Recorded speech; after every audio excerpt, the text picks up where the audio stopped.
नमस्कार दोस्तों। अभी तो पार्टी शुरू हुई है। द्वारका एक्सप्रेसवे का दूसरा मौका लेके आया हूँ। थोड़े दिन पहले मैंने वीडियो डाला था last boarding call for AC 1 tier ultra luxury project. तो उसके रेट बढ़ गए हैं, अपर सर्किट लग गया है उसका। शेयर पार्लेंस में जो आप लोग जानते हैं अपर सर्किट क्या होता है, उसका अपर सर्किट लग गया है, उसका हो गया है अब। तो वो तो रेट बढ़ गए 12%। कैसे रेट बढ़ाए जाते हैं इस वीडियो में बताऊंगा आपको, ताकि नॉर्मल ग्राहक को समझने में थोड़ा इतना इजी ना लगे, क्योंकि बढ़ने के बाद आगे वालों को भी तो देना है। तो वो बहुत इंटरेस्टिंग होने वाला है, ये समझाऊंगा। और दूसरा मौका भी मैं बताऊंगा, ये AC 2 टियर का है और इसके भी अब रेट बढ़ने वाले हैं। तो जितने मेरे सब्सक्राइबर्स जुड़े हुए हैं, जो मेरे से व्हाट्सएप पे जुड़े हुए हैं, डायरेक्ट जुड़े हुए हैं सब्सक्राइबर्स, उनको मैं ये वेबिनार्स कंडक्ट कर करके बता रहा हूँ। आपको अगर इंटरेस्ट है तो आप इसके लिए मेरे को व्हाट्सएप कर दें नीचे दिए हुए नंबर पे। J for jug, J for Jammu, J for Joy.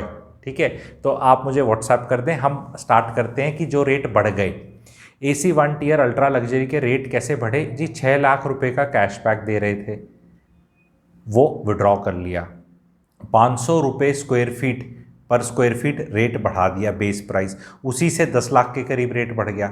और उसमें जब रेट बेस प्राइस बढ़ता है तो जो EDC IDC है वो उससे लिंक्ड होता है, और GST भी उससे लिंक्ड होता है, और अल्टीमेटली रजिस्ट्री भी उससे लिंक्ड होती है। तो उससे भी उन चीज़ों का भी 1 से 1.5 लाख का इजाफा होता है जब आप 10 लाख बढ़ाते हैं। तो वो 11 साढ़े 11 लाख वहाँ हो गया, 6 लाख रुपए का कैशबैक हो गया। और जो पेमेंट प्लान 20x5 चल रहा था, उसको अब उनने 10x10 कर दिया। तो जहां 20-20 करके 5 बार पैसा देना था, अब 10-10% करके 10 बार देना है। तो जो माइक्रोसॉफ्ट एक्सेल पे कैलकुलेट करेगा, जो मैंने करा इसको, तो अगर कॉस्ट ऑफ फंड में 6.5% मान के चलूँ, जो नॉर्मल लोन का ब्याज होता है, या मैं कहीं अपना पैसा हूँ तो 6-7% कमा सकते हैं आजकल हम, तो उसमें फ़र्क 6-6.5 लाख का आता है। 6.25-6.5, depending on how you want to put the timelines. ठीक है, तो एवरेज मान के चलें उसकी 5 लाख भी मान लें, तो 5, 6, 11, 11 और 11.5, 22-23 lakh. This 22-23 lakh is equivalent to उसका जो पहले अभी इंक्लूसिव प्राइस था, जो सब कुछ मिलाकर, उसका 12%। आपको देखना है जी। बहुत लोग आलस में, मेरी नौकरी है, मैं अभी आके देखूंगा, लेना चाह रहे थे, पर अभी टाइम नहीं था, क्योंकि नौकरी में बिजी थे, क्योंकि बॉस ने बिजी कर रखा है। उस बॉस ने जिसका ESOP सेट है, स्टॉक मार्केट पैसा सेट है, प्रॉपर्टी सेट है, सब सेट है, उसने अपनी लाइफ सेट करके आपको वो मेंटल स्पेस नहीं दिया कि आप जाके प्रॉपर्टी को देख के ले सकें। और रेट कितना बढ़ गया? 22 से 23 लाख। अब 22 से 23 लाख की वैल्यू क्या होती है मैं आपको बताता हूं। अगर आपकी तनख्वाह 2.5 लाख है, 3 लाख है, तो ये क्लैपिंग वाली तनख्वाह है। इतनी तनख्वाह इंडिया में बहुत अच्छी मानी जाती है। लेकिन भाइयों बहनों, जिनकी 2.5-3 लाख रुपए भी तनख्वाह होती है, उसमें टैक्स 50 से 75 हज़ार रुपये का, डिपेंडिंग ऑन 3 है या 2.5 है, वो निकाल लो। और उसके बाद महीने के खर्चे निकाल दो जो हमारे होते हैं, तो मुश्किल से 1 लाख रुपये बचता है। तो जो आपकी 2 साल की बचत होने वाली है, अब वो रेट बढ़ चुका है। बहुत लोग डिसबिलीफ सिस्टम में भी रहते हैं, जो मार्केट में हैं, जुड़े हुए हैं। विंडो शॉपर्स को I like the most, because they are the people always in the market whenever they get the money and the मौका। Since they have been in the market, उनको conviction develop करने में time नहीं लगता। That's why I always say always be in the market. बहुत लोग आप में से ऐसे हैं जो कहते हैं प्रॉपर्टी खरीदनी नहीं तो जानना क्यों है।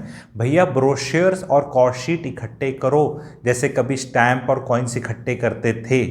तब ये जो चीज़ें हैं ना, तब पता चलेगा कि ऐसी हवा में आके तो नहीं कोई बोल रहा रेट बढ़ गए। या एक्चुअल में जब कॉस्ट शीट दिखेगी, और जो डिस्काउंट्स थे, और जो कैशबैक्स थे, और जो पेमेंट प्लान था वो यहाँ था, और ये वाला यहाँ था, तभी तो मानोगे। अगर ये वाला सुना होगा तो जब ये वाला देखोगे तभी तो मानोगे कि ये वाला इस वाले से कितना फर्क है। आइसोलेशन में कभी इसको देखोगे तो फिर स्टोरियाँ ही लगेंगी। तो अब जो मौका है वो द्वारका एक्सप्रेसवे, अपर द्वारका एक्सप्रेसवे में है। आप लोगों को मुझे भेजना है। इसके रेट भी बढ़ने वाले हैं, एंड कितने बढ़ने वाले हैं, कब, कैसे बढ़ने वाले हैं, उसके लिए आपको जुड़ना पड़ेगा। व्हाट्सएप करिए एंड प्रोडक्ट को अंडरस्टैंड कर लो।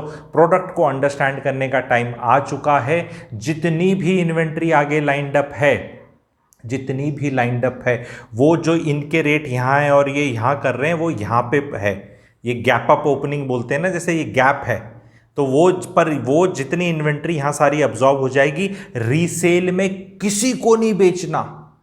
ऑलरेडी जो बहुत मेरे से टच में है या आपके माध्यम से आप सब्सक्राइबर्स, द्वारका एक्सप्रेस जिसने जो ले लिया है, जो प्रोजेक्ट्स हैं और बन रहे हैं धकाधक, वहां आपको अगर प्रीमियम भी मिल रहा है, आप मत बेचो जब तक वो एक्सप्रेसवे बन के तैयार होके चलना शुरू नहीं हो जाता, जिसमें मैक्सिमम 1.25 साल 1.5 साल और लग जाएगा। हद मारो, गवर्नमेंट तो 1 साल बोल रही है, पर आप 6 महीने और ऐड कर लो। तो बिल्कुल नहीं बेचना, बिल्डर से माल बिक जाना है पूरा 2-4 महीने में, रीसेल होनी नहीं, ग्राहक मारा मारा घूमेगा जो उस टाइम लेना चाहेंगे।